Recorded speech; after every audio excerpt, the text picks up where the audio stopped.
Hello everyone, welcome to my channel. Please subscribe and keep watching more details.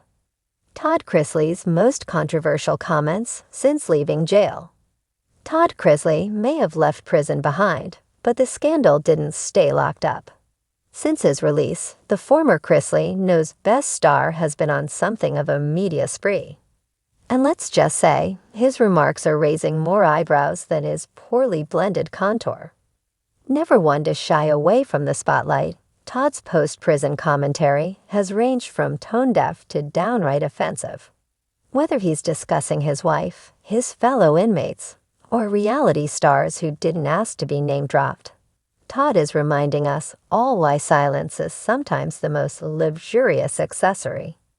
Let's take a look at the most controversial things Todd has said since trading prison bars for podcast mix.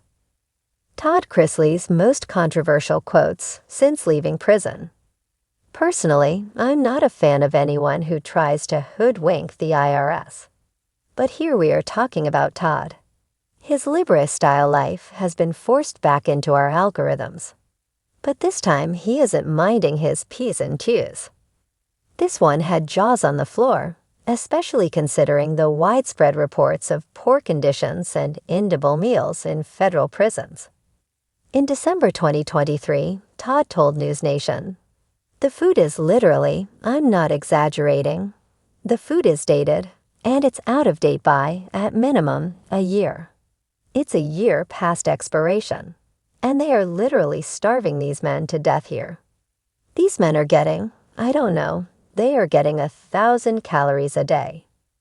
But upon his release, the podcaster was changing his tune. While on his podcast, he revealed, "I had Chick-fil-A. I'm not gonna come on here and lie." Todd recalled, "I had Chick-fil-A.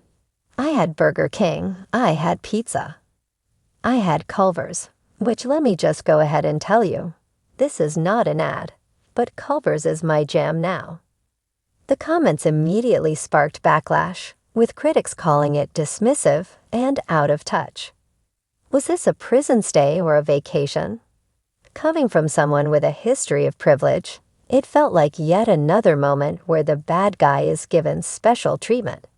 He added, "I had Olive Garden once, but I didn't like it." Todd really said this about his wife, publicly.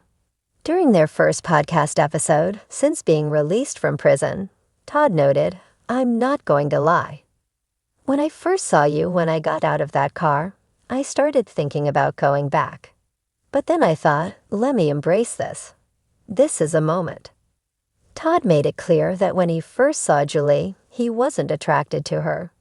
The quote sent fans reeling and not in the swooning way.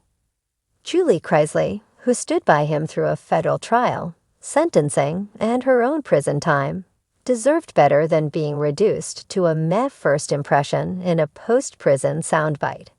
Instead of complimenting her, Todd went on to say, "I will say, you set the bar low. You had nowhere to go but up. Is this what true love sounds like? Yikes." The internet lit up with fans calling the comment disrespectful, unnecessary, and proof that Todd's PR coaching might need a tune-up. This one crossed a line and then sprinted past it. Todd dropped this ominous bomb during a podcast appearance, suggesting that Patricia Altschul was allegedly in a dire health situation. Naturally, it all happened on Instagram after Pat commented, "There goes the neighborhood." Todd did not take the light-hearted joke well and clapped back. He said, she said, "Well, there goes the neighborhood," he said. "I've never had an issue with her. I've always held her in high regard. I always thought she was a classy lady."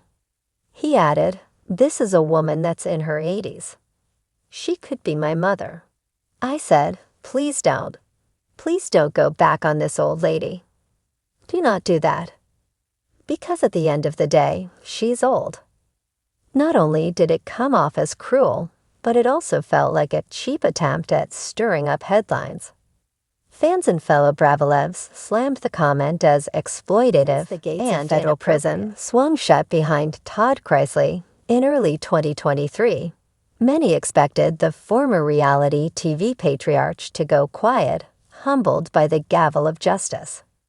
But anyone familiar with Chrisley best knows that silence has never been his strong suit. If anything, prison seems to have sharpened his tongue and refined his brand of unapologetic sass.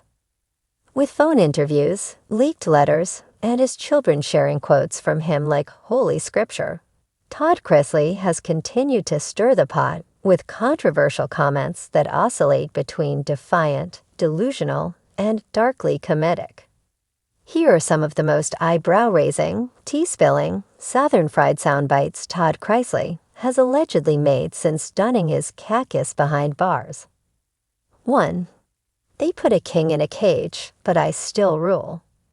Early in his sentence, Todd reportedly told his daughter Savannah during a prison call, "They put a king in a cage, but I still rule." The phrase quickly caught on among his fans and critics alike, even trending on social media.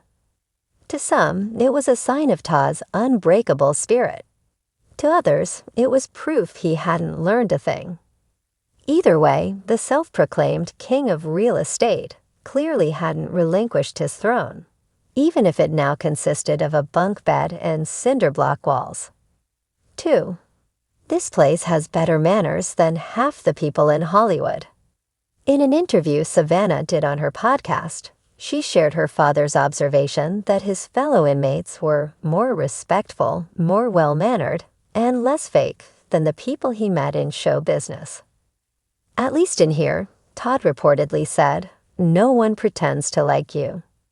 They either do or they don't, and if they don't, you find out real quick in the chow line."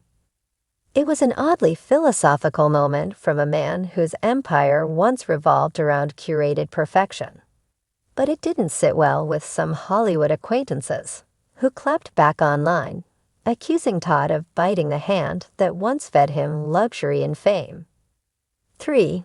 You think orange is the worst part of prison? Try polyester sheets and instant grits.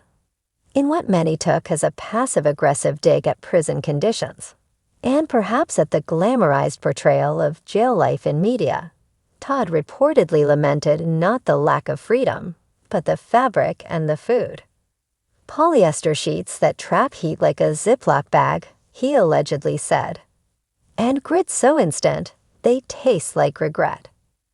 Some critics accused him of being out of touch with the reality of prison hardship, while others found his flair for hyperbole still intact. Either way, he was not, as he put it, thriving in thread count. 4. There's more honor among thieves than among reality TV producers. Ouch. This comment, shared by Sunchase in a now-deleted Instagram Live, reportedly came after Todd watched a few reruns of his own show, which continued to air while he was incarcerated. At least in here, Todd said, the rules are clear. Out there, producers will smile in your face while stabbing you in the ratings. The shade was unmistakable, and it opened the floodgates for speculation. Was Todd blaming his producers for how things ended? Was this a hint at a tell-all in the works? One thing was certain, even behind bars, Todd was still playing chess. 5. They didn't lock me up. They gave me time to write my gospel. Whether it was metaphor or megalomania, this quote raised plenty of eyebrows. According to Savannah, Todd now refers to his time in prison as a spiritual exile, much like biblical figures. He told me the other day, she said, that God didn't punish him. He repositioned him. And that now he has uninterrupted time to write his truth. Critics called it delusional. Fans called it divine. Either way, Todd's alleged prison memoir, rumored to be titled Blessed in Lockup, might be the biggest redemption arc or reality check yet. 6. Julie runs that place like it's a Southern Baptist potluck. While Todd's wife Julie serves her own sentence at a separate facility, Todd apparently hasn't lost his sense of humor or his admiration for her. In a call transcribed by a prison blogger, Todd quipped, Julie's in there running the joint like it's the women's auxiliary. I bet those ladies are eating better casseroles than we ever did on the outside. The comment was clearly meant to be lighthearted, but it left some scratching their heads. Was Julie really thriving behind bars? Or was Todd just clinging to gallows humor to cope?